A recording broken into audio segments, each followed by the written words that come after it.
So, bibili lang daw si Emma ng drinks. So, nakakita ng palaruan. Pumunta agad dito. So, Cinema 5 daw pala tayo. Ito siya, guys. King of Kings. The King of Kings. Yan, story told by Charles Dickens. Yan, about Papa Jesus to. Okay.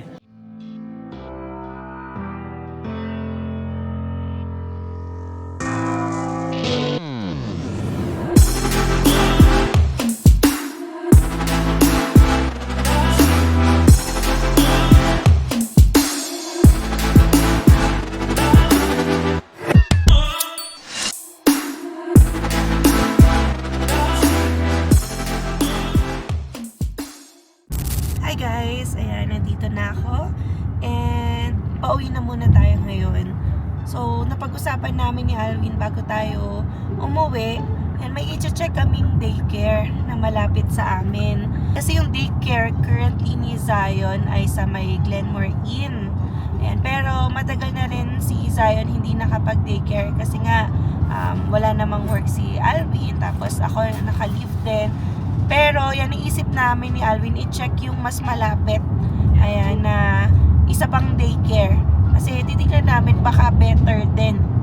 Lalo na ngayon na naging uniform na or naging flat rate na yung fee for daycare. Kasi dati lang kami $250 a month. Parang hindi pa nga napabuti yun sa amin yung nagkaroon ng flat rate. Kasi yung flat rate naging 380? 360, 360. ganyan. So, yun, beneficial sa mga day home o yung mga mahal na daycare na $500, mapipilitan silang sundin yung flat rate na 360. So, not sure sa 360, basta may something butal pa yata yun. Pero, kapag mababa yung amount, ayan, which is kami, kunwari, $250 na nga dito sa daycare, parang kami ang naapektuhan kasi tumaas yung sa amin dito na binabayaran. Diba? Dapat kung mababa, hindi na siya pinilit itaas. Yun lang yung sa akin. Kasi bakit kailangan pa ipasunod yung ibang daycare na nakakapag-provide sa families ng mas mababang daycare fees. So, yan, napilitan tuloy silang sumunod kasi nga, parang all throughout, Alberta, yung ganong policy. Not sure kung buong Canada yun. So, nakakalungkot nga kasi sabi ko, okay, edi kasi na lang siya ng lahat-lahat na daycare, edi mag-check na rin tayo ng iba kasi malay mo, better yung facilities, tapos yung kasi yung check namin, malapit lang. Ito yung sa may daycare ni Zion, sa may Glenmore Inn. Medyo malayo yan guys, paglalakarin ko. Yan, in case, di ba, may kailangan sunduin, wala si Alvin. Pag nilakad ko to, medyo malayo. Ay, ito malayo. Papasok pa yan, yung mga bus nandito. So, mahirap guys, kasi elevated pa yung, place.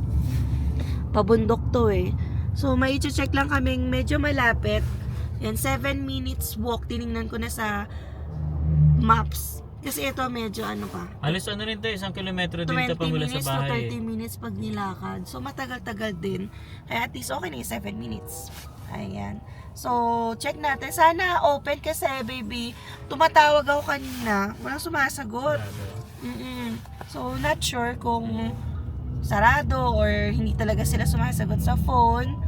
Pero kasi sabi ko, oy, isang na to signal na baka hindi sila nag-update or walang tao masyado.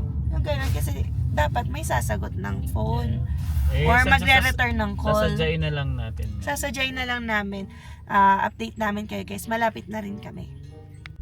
So ito guys, yung playground malapit sa amin. Basketball place. And ito na yung building, no? Ito mag-park. So hindi yan yung lahat ng daycare. Siguro portion yan. Ganda no, bago. Ang daming nakapark dito. Kasi business establishment nung katapat. Wow.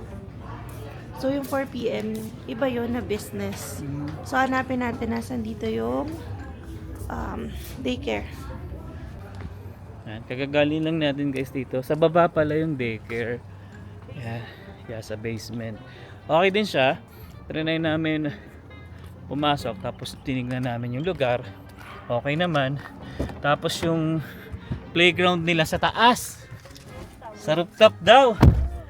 Yeah. So may elevator siya. Okay din. So Tapos, sana Yung mga educators na nakita natin na dalawa. Pinay. Dalawa, oo. Yung isa may bago doon, Canadian. Canadian Oo, ba? Or yung, I don't know. Canadian yan.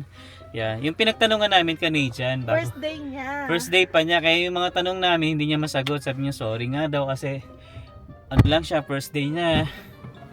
Tapos yun, nagtanong kami kung pwede namin libutin. And pumayag naman siya. So, chinek din namin yung environment. Okay naman. Okay naman. Aircon siya. Air condition. Nag-aircon na sila kasi ano na, mainit sa baba, basement. Yeah. Tapos, yun nga nung naabutan namin, wala na mga kids. Kasi iniisip ko, hala, baka ano na, maaga nagsasara.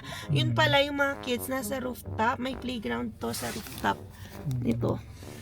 Doon yun, no? Hindi masyado makakita. And then, ano pa ba? Binigay lang yung calling card sa akin, yung program director. Yun kasi yung makakasagot ng questions namin kung may slot for Zion and how much and then when mag-start, yung mga ganung bagay. Pero alam ko, yun nga, since flat rate na, yun nasa 360. Yan. Correct na lang namin pag mali. Oo. Basta 350 to 380 yan. Pero yun kasi yung dun sa Glenmore, di ba? Ganun Nagtanong ka na na, lang. di ba? Tumaas sila. So at least ito, mas malapit. Pwede naming lakarin kasi ito na yung playground.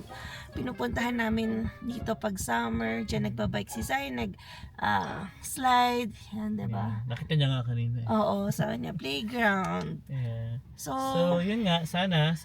Kasi kung ano guys, mas pipiliin ko to kasi minsan kasi nagkakataon na halimbawa, OT ako halimbawa. So, si Emma kailangan sumundo dito. Lalakarin niya ang namin. layo, naku, kailangan pa mag-Uber or kung ano man. Ito guys, tolerable. Kaya kong lakarin. Oo, kasi nilalakad lang natin Oo. itong playground na Ito to. yung playground na. Tapos, sabi ko nga kay Alvin, ba't di natin to nalaman? Pero iniisip ko kasi bago to. So, kaka-open niya lang siguro. I think, no? Bagong branch to. Yan, kasi dati, ang pinupoint lang sa amin ng mga neighbors namin, mga kakilala na taga dito, ay, yun nga, yung sa Glenmore daycare, and then, meron daw day home. Eh, kapag nag-day home, during that time, ay, mahal. Nasa 400 to 500. So, pinili namin daycare sa Glenmore na 250 lang. Tapos ngayon, nagmahal na. So, yun ang ating antabayanan. So, hopefully, makausap natin itong program director nila. And, yan, natutuwa naman ako kasi may mga Pinay dito. Alam nyo naman din, iba yung disiplina Lalapit ng na mga sana, di ba, yung Pinoy. Pinay kanina? Kaya lang ang dami niyang handle na bata. So, hindi niya kami naasikaso. Yung baguhan na nag-aasikaso sa amin. Pero yun nga, since baguhan daw siya, sorry, I cannot answer your question. Sinatanong ko lang kung ilan, how many kids do you have here? Yun, wala, hindi niya pa raw alam. Ayan yung playground. So, pakita ko sa inyo. Ayan. So, gusto ko rin malaman yung programs nila. Tapos, next year kasi, kindergarten. So, ewan ko kung paano ba yun, 'di ba? Binabasa ko rin yung website, parang may mga offerings din about kindergarten. So, yun yung mga gusto kong tanungin dito sa program director. Alright. So, update namin kayo. Ayan, kapag, merong ng development. Ayan. Dito. Siguro kapag susunduin ko si Zion, hindi kami dito dadaan doon sa loob. Although dito na, pagka dinire-diretso guys, ito na yung sa mailbox namin. Ito yung nilalakad din ni Alwin kapag kukuha ng mga sulat. So sabi nga ni Alwin, sabi ko rin, bakit pa yung mailbox namin nandito sa kanto? Yung parang kailangan mo pa talagang lumabas. Kasi nasanay nga kami dun sa condo apartment, yung sa unang tinirhan namin. Andun na, sa bungad pa lang namin yung mga sulat. O kaya sa harap, di ba? Malapit lang siya. Ayan na. So, ito na yung bahay. Umikot lang diba? tayo kasi yung parking. Malapit lang. Kaya, yan, since pare-pareho na ang presyo ng daycare, edi tingin na tayo ng pinaka-convenient sa atin. Pero, naman, wala rin naman akong problema doon sa Glenmore. sa pagsundo lang yun, tsaka yung distance. Pero sa mga nag-aalaga, wala naman kaming naging reklamo, buti na lang. Ano na lang, yung exception ay, ano ba, one time umuwing may kagat si Zion. Siguro sa kalaro. Dito, tumama. Tsaka nadula sa ano ba yan, sa slide. Basta yung sa playground din. Pero other than that, yan, okay naman siya. And natuto din makipag-mingle sa friends kasi ito si Zion bago pumasok sa daycare, he doesn't know how to share. Kasi nga sanay siyang sa kanya lang lahat ng toys. Kasi nga pagsabay siya lang, walang kaagaw. So, naging beneficial din yung daycare kasi natuto siya makihalubilo sa mga bata. Pero ang problema ngayon, dahil babalik na si Zion sa daycare, iiyak na naman to malamang. Yes. Kasi kanina pa lang nakita niya lang yung daycare. No daycare daw sabi Oo, niya. nasanay na siya sa mommy and daddy. Yan. Pero gano'n naman talaga kasi sabi ko preparation kasi kung next year magkikinder na siya, edi dapat ma-prepare na ngayon. So, yan, mahirap lang talaga kasi nga, alam nyo, yung nasanay na naman ilang buwan nandito si Zion sa amin. So ngayon ay, yan, bagong yugto, bagong chapter, di baguhin din natin ang daycare, malay natin, di ba, maging better. Kasi kung hindi naman maging okay dyan or may negative kaming experience, di babalik namin siya sa Glenmore Daycare. Okay, so, So, yan, pabang na yan. tayo. Oh, baby, nagiging green na yung mga, damo, no? Ang galing. Ayan, ilang araw lang walang snow. Pero frozen kanina yung snow, Malamig. Malamig naman. kanina. Maganda weather ngayon, kaya naka-short na nga lang ako. Pero may lamig pa rin, kumukurot pa rin. Alright. So, baba muna tayo. Okay. Oh. Ayan, basa na naman yung likod natin, guys. Itong ayoko dito, pa nagpa-park. Puno kasi sa harapan Ang daming naka-park. So, yan. Yan ang ating sitwasyon ngayon dito sa aming backyard. Tapos yun pala mamaya guys, aalis din kami. Punta lang kami ng Chinook Mall kasi manunod kami ng para dun kay movie yun kay Jesus Christ. Para pang bata siya. Yan. So bumili kami ng ticket and nayaya kami nila Joanne tsaka ni Dwayne. Kasama yung mga kids. Yan, pero pa yun, 7:50 pa yun. Kaya uwi muna kami, sabi ko kay Emma. Ay, yun ba yung last push? Ayun, nagigreen na yung yung damo. Kumpara dun sa bandang dulo. Di ba, magkaiba yung kulay. Sana wala ng snow. Mahirap din kasi pag may snow. Okay guys, so pupunta tayong Chinook Mall at manunod tayo ng movie. Kasama sila Bro Dwayne and Sis Joanne. And kasama syempre yung mga kids nila. Yan. Actually meron pa ata kaming kasamang ibang family din na friend ata nila. I'm not sure. Pero doon sa pagkukuha kasi ng mga tickets, may nabasa kami mga names. Alright. So ayan guys, biyahe na tayo pa Chinook Mall. Kasi doon yung cinema na papanoorin natin ng The King of Kings. So this is a story about Jesus Christ. So connected pa siya kasi kakalent lang last week. Ayan. And pinili talaga namin Tuesday kasi may promo pag Tuesday. Alam nyo ba? $5 each lang kami. Ayan. Buti na lang nakita ni Sis Joanne to. Ayan. Kaya matutuwa panigurado ang mga kids. Yan, bit-bit rin ng mga kanya-kanyang pamilya sa CFC yung mga kids nila. Yun guys, ang liwanag, 'di ba? Mag 8 PM na. Ayan. So, yung oras ng movie namin is 7:50 and matagal yung movie. I think nasa 1 hour and 48 minutes daw, sabi ni Sis Joanne. So, matatapos din tayo more than 9 o'clock na. So, okay lang naman din. Yan, wala ka namang pasok. So, hindi naman puyatan. And then, yung mga kids din naman, Ikaw, ready pa yun. Meron na tayong pasok, Uy! Char. So, abangan nyo ang update natin. And unti-unti lang tayo. So, yan, excited na rin kami. Kailan pa ba yung huling movie natin? Yung Sonic 3. Ayan, Sonic 3.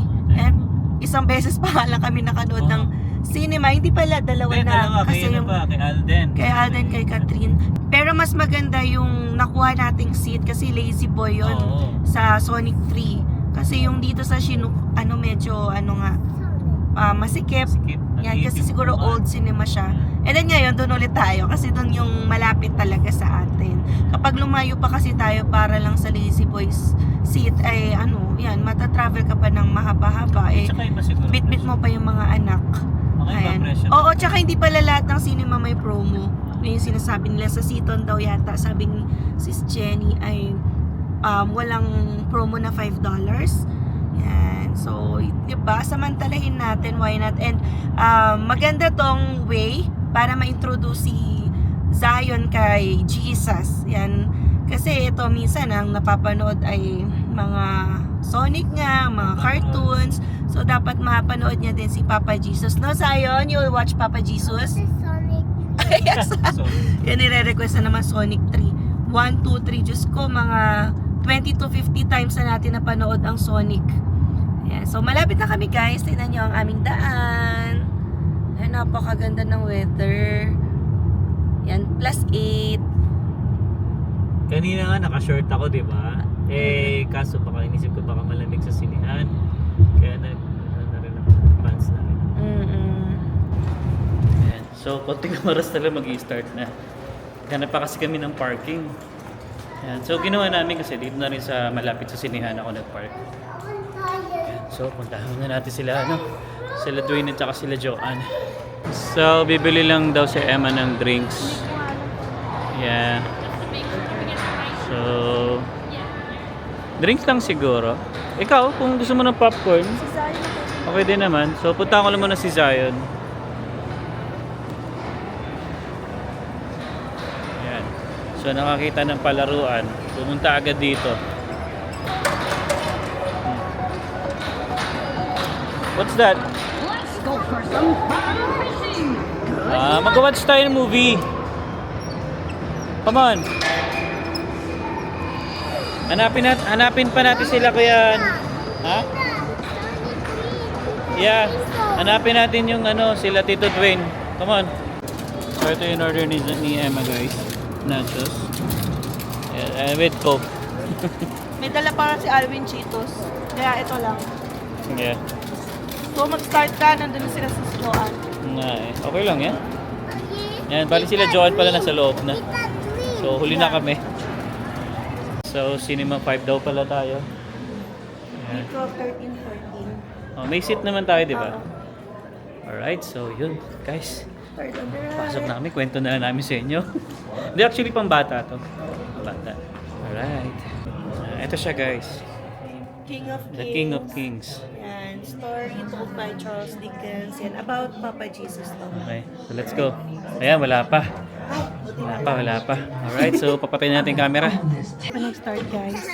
Yan, tapos napupuno na yung museum. Want to talk about Dahil it? kasi $5 lang. So, sabi sa akin ni Sis Jo, $5. Hindi siya regular na every Tuesday. May mga schedule daw. Kaya, dapat updated ka. Kung ano yung mga movies, anong date sila, magpo-promo. So, at least mga dapat natin abangan para makipagsinila tayo. Pakita namin ito puno na. One. What's his name? Mia? You study karate or something? Hindi maganda yung pwesto natin. Don't do any of that anymore. Yeah, you're clearly over it. Kain-kain muna tayo dito. Say hi na, Zion. Are you excited? Don't start. Yung mga ka-play niya kasi sila, Nathan, si Ate Nicole. Even stuff to guys like him. There's a 5 boroughs every year. It's the biggest tournament in the Ay, city. Tito Dwayne. Tito Dwayne. One push. I said, we're fighting for it? Oh no. Alright, so guys, katatapos lang natin. Anong oras na? 10. Yeah, it's already 10 na. Yan, so sarado na kasi yung dito. Kaya umikot na kami sa labas. Ayun sila bro, Christian, nauna na. Ayan. Pero sila sa, Auburn pa sila, di ba? Oh, Auburn nakatira yan. Yan. Alright, so ang ganda ng movie guys. Totoo lang, yung anak nga ni Dwayne umiiyak. Nung binako na sa kusina. Yeah, Ganda ng ano na yung movie. Gusto ko nga ulitin ulit eh. Pero ano, Magulo si Sayo. oo, i-search ko siya sa, wala sa Netflix to eh, no? Kung saan man. Pwede Oo, man yeah. ulit. Alright, so yun guys, biyahe muna tayo pauwi ng bahay. Ayan, malamig. Okay guys, so dito na tayo sa bahay. And ayan, so masaya kami at napanood namin yung The King of Kings. Yan. So yun guys, no, marirecommend namin yung movie na, especially pag may mga anak kayo. Yan, siguro mga 5 pataas, mas ma-appreciate nila yon. Alright, so di ko na guys patatagal itong vlog namin. I hope na nag-enjoy kayo. And yeah, nandito na lang. See you on the next one. Peace!